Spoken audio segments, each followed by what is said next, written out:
भू राजस्व अधिनियम की क्यों उड़ाई धजिया? पर्यटन इकाई के नाम पर कर दिया भू रूपांतरण। अजमेर जिला कलेक्टर को अवैध भू रूपांतरण की मिली शिकायत।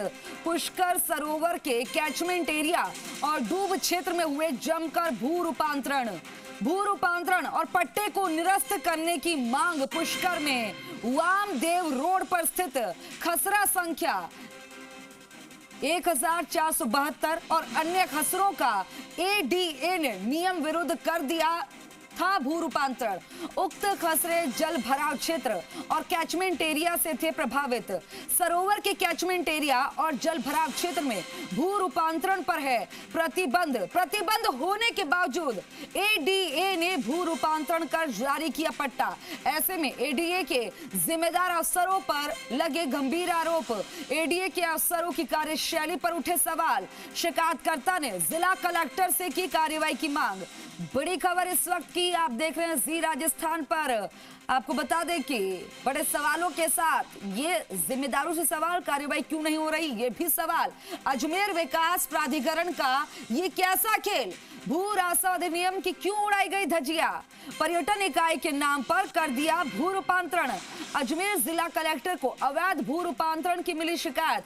पुष्कर सरोवर के कैचमेंट एरिया और डूब क्षेत्र में हुए जमकर भू रूपांतरण और पट्टे को निरस्त करने की मांग। पुष्कर में वामदेव रोड पर स्थित खसरा संख्या 1472 और अन्य खसरों का एडीए ने नियम विरुद्ध कर दिया था भू रूपांतरण।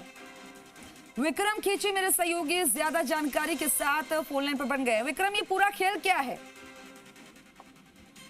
देखिए, अजमेर विकास प्राधिकरण में जो जैसे पुष्कर जो सरोवर है, उस सरोवर के क्षेत्र में जो कैचमेंट एरिया है, जल भराव क्षेत्र है, उस जल भराव क्षेत्र के अंदर इस प्रकार जो भू रूपांतरण हो रहा है, भू परिवर्तन हो रहा है, एक बड़ा मामला सामने आया है। जबकि करोड़ों की भूमि वहां जल सरोवर क्षेत्र में किसी प्रकार के कैचमेंट एरिया में जल भराव क्षेत्र में भू परिवर्तन पर रोक थी। जबकि कलेक्टर के स्पष्ट निर्देश थे कि यहाँ किसी भी इकाई में भवन के जो रूपांतरण है, भू रूपांतरण, उस पर किसी प्रकार का नई कार्रवाई नहीं की जाए, न कि 90A की भी कार्रवाई नहीं की जाए। लेकिन वहां तो एडीए के जो अधिकारी हैं, वहां डूब क्षेत्र यानी कि जल भराव क्षेत्र है, वहां पर भी उन्होंने भू रूपांतरण कर दिया। और कहीं ना कहीं ये देखें कि आप जो मालिक हैं उनको मोटा मुनाफा पहुंचाने के चक्कर में ये बड़ा खेल हुआ है। जबकि आए दिन वहां जो कई पत्रावलियां भी वहां भी पेंडिंग है, लेकिन उन पत्रावलियों पर भी अभी तक कोई कार्रवाई नहीं हुई। स्पेशली इसी जो खसरे हैं, उक्त खसरों पर भू रूपांतरण कर दिया गया।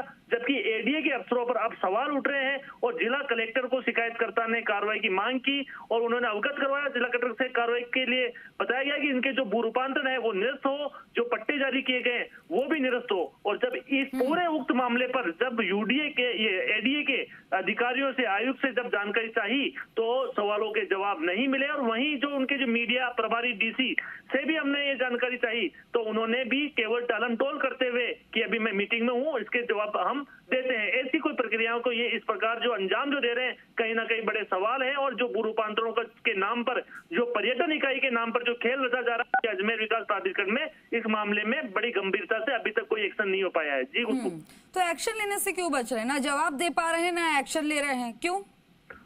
देखिए, पूर्व में जिस प्रकार इसी उक्त प्रकरण पर एडीए के जो भू रूपांतरण हुआ था, उस पर नगर परिषद के आयुक्त ने उसी बिल्डिंग वहां जो अवैध तरीके से जो निर्माण किया जा रहा था उसको सीज भी किया था और सीज की कार्रवाई भी की गई थी। और वहां जिस प्रकार सीज की कार्रवाई को देखते हुए जहां ग्रामीणों ने भी, वहां के सरोवर के पुष्कर सरोवर क्षेत्र के जो ग्रामीणों ने भी ये बताया कि यहाँ जल भराव क्षेत्र है, फिर भी यहाँ बड़ी होटल्स का निर्माण किया जा रहा है, और जबकि वहां भू रूपांतरण हो नहीं सकता। और शिकायत पूर्व में भी एडीए को शिकायतें दी गई थी, लेकिन उन शिकायतों को नजरअंदाज किया गया और नजरअंदाज करके पर्यटन इकाई के नाम पर एक भू रूपांतरण कर और आम मालिक को मोटा मुनाफा पहुंचाया गया। ठीक है विक्रम, इस खबर पर आप नजर बनाए रखिएगा और जवाब लेने की कोशिश करिएगा। जिम्मेदारों से लगातार सवाल करिए। बहरहाल जानकारी साझा करने के लिए शुक्रिया आपका।